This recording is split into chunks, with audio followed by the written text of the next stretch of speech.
সারাদিনের ব্যস্ততা শেষে আজ রাতের আয়োজনে মুরগির মাংস দিয়ে সুগন্ধি বাসমতি চালের বিরিয়ানি, সাথে থাকছে গামছা দিয়ে তৈরি বৈশাখী ড্রেসের দ্বিতীয় পার্ট। অল্প বাজেটে সুন্দর কিছু বানানোর গল্প, রান্না আর সৃজনশীল মুহূর্ত নিয়ে আজকের ব্লগ। হ্যালো এভরিওয়ান, আসসালামু আলাইকুম। আশা করি সবাই খুব ভালো আছেন, সুস্থ আছেন। এখানে আমার মাথায় হুট করেই চলে আসলো যে একটি বৈশাখী ড্রেস বানাবো। তো যেই ভাবা সেই কাজ, আমি একটা গামছা কিনে নিয়ে আসছি, বড় ধরনের যে গামছা, ওইটার আর কি সাদা আর লাল যে গামছাগুলো। তো ওইটার পাশ থেকে আমি কাপড়টা বের করে নিয়েছি, আর পাশ থেকে একটা ফালি আর কি মানে ডিজাইন করার জন্য বের করে নিচ্ছি, আর ওইটা দিয়েই আমি সেম একটা ওড়না বানাবো। সেটার জন্য পাশের যে কাপড়টা ওটা আবার অ্যাটাচ করে দিব। তো এখানে আমি সব কাটিংগুলো করে নিচ্ছি, আর এখানে হাতার জন্য আমি কুচি দিয়ে কিছু ডিজাইন দিব, আর সেজন্য আমি কুচিগুলো আগে দিয়ে নিচ্ছি, আর এখন আমি হাতা আর কি অ্যাটাচ করে দিচ্ছি। এই কুচি ডিজাইনটা আমার কাছে বেশ অনেক ভালো লাগে।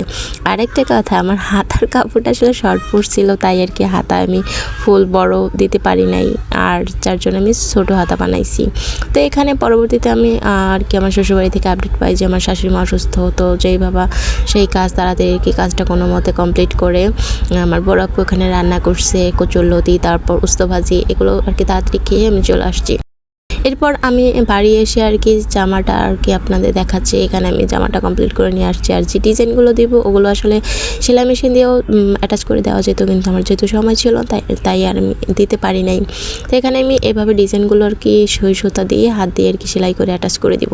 তাতে আসলে খারাপ হবে না, কারণ আমার তো এখানে হাতের কাজের কাজ থাকবে, মানে চুমকি দিয়ে কয়েকটা সেলাই দিব। তো সম্পূর্ণ ভিডিওটি আমি এই ভিডিওতেও কমপ্লিট করতে পারবো না, সম্পূর্ণ জামাটা।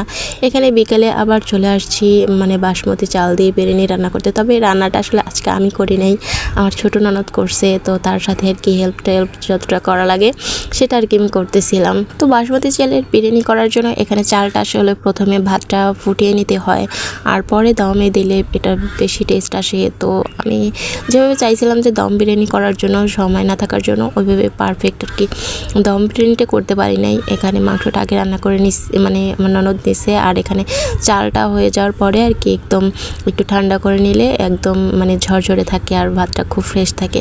এই জন্য আর কি একটা ওনার উপরে আমরা বিছিয়ে দিছিলাম, আর পরবর্তীতে আর কি আমার ননদ এক লেয়ার করে দিচ্ছিল, পাশে আমি ছিলাম। এখানে মাংসটা আর কি প্রথম এক লেয়ার দিয়ে নিচ্ছে, আর তারপরে এর উপর দিয়ে আবার এক লেয়ার ভাত দিয়ে দিবে, কারণ এরকমই দিলে আর কি বেশি ভাতের সাথে অ্যাটাচ হয়।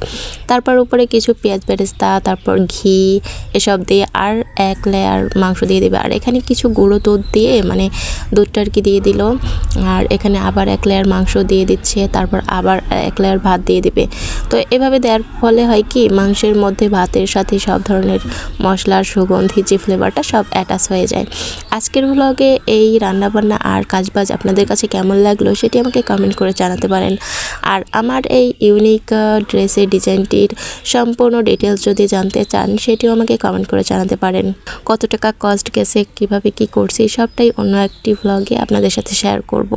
তো আজকের ভ্লগটি আমি এখানেই শেষ করছি। সবাই ভালো থাকবেন, সুস্থ থাকবেন, আর পরবর্তী ভিডিওটি পাওয়ার জন্য চ্যানেলটি সাবস্ক্রাইব করে দেবেন।